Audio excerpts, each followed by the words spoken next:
So good to see you again. We are joined as always by Greg Engert, beer director for the Neighborhood Restaurant Group, a James Beard Award nominee.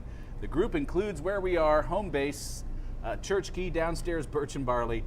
Also, Bluejacket, which is wildly popular all year long, but is about to enter, would you agree, silly season. That's right. With the start of Can't wait. Nationals baseball. Greg, it's great to see you. Great to see you too. What is on tap this week? Well, you mentioned Bluejacket, so I did. Of course we brought one over. This is Open Window, one of the newest Bluejacket IPAs, a double IPA that we've released. Fantastic beer. Let's drink it fresh, and then we can talk more about it. Yeah, look at that, nice and Hazy. cloudy. Yeah. Ooh.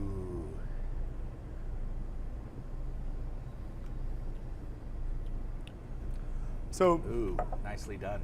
this is, one of a lot of trend these days for IPAs to go towards this kind of juicy style, very aromatically, fruit forward in the nose, and then on the palate, kind of softer bitterness, And you see it's very hazy. It's because it's so fresh. I mean, we literally packaged this just a few days ago, and we dry hop it so immensely and intensely that there's literally just like lots of hop matter still in suspension, so obviously not filtered. And the idea here is to just provide as much of that intense, juicy aromatics with a softer, kind of lush body. We use oats and wheat to deliver that, and altogether a very kind of drinkable, maybe too drinkable double IPA. Yes, absolutely. I mean, the nose is fantastic, and I like boozy IPAs that punch you in the face. I do, but this doesn't. This is nice and soft. Yeah, it's 8.5%, but it certainly drinks clean and light. The other thing that's cool with this beer, it's we're using two pretty well-known hop varietals, Citra and Mosaic, but we're also using not just pelletized hops of Citra and Mosaic.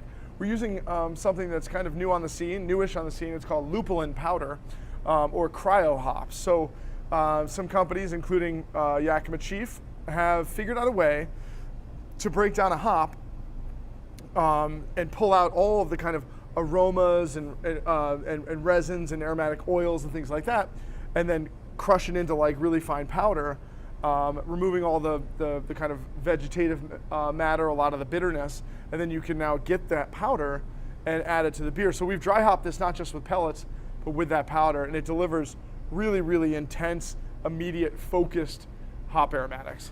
I mean, like some other products that are illegal in certain states. I mean, there's so many ways to skin a cat. That's right. And you're seeing that in the hop industry.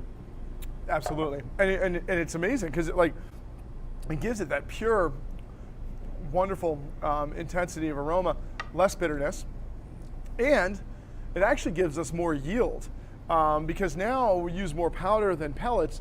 When we add all those hops post fermentation, it really muddies up the beer. So if you try to transfer off of that, you lose some of the beer at the end because it's just filled with hops. The more powder you use, the more the yield is. So we're actually getting more and more beer from this process as well.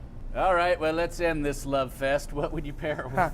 Well, speaking of which, for the longest time we think about really intense bitterness and booziness with double IPAs, and we're going towards all really rich meats, barbecue, sausages, and things like that, burgers, which obviously this would work with.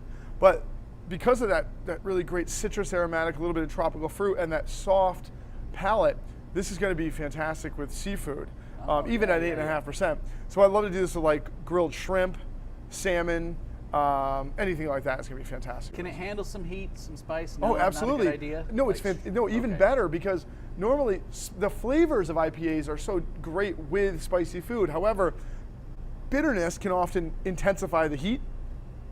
With the lack of bitterness, it's even better. It kind of blanket it. So yeah, take this to your spicy wings, but also intensely spicy Chinese food, Thai food, Vietnamese, Indian. Be fantastic. Quickly before we go, and not that anything needs to be new at Bluejacket, but you guys got anything different going on for baseball season this year? Actually, we do, and that was not planned. It was not. So this year, we're actually installing a small bar on our patio. Outside. Outside. Right So on the yeah, street. you can kind of you can literally, before games, you can literally belly up to the bar outside, not even have to go inside. We'll have a selection of 6 beers available on tap at that little bar. It's right by the grill. We have a full grill menu that we're going to be doing all summer long, so it's going to be fantastic. Play ball.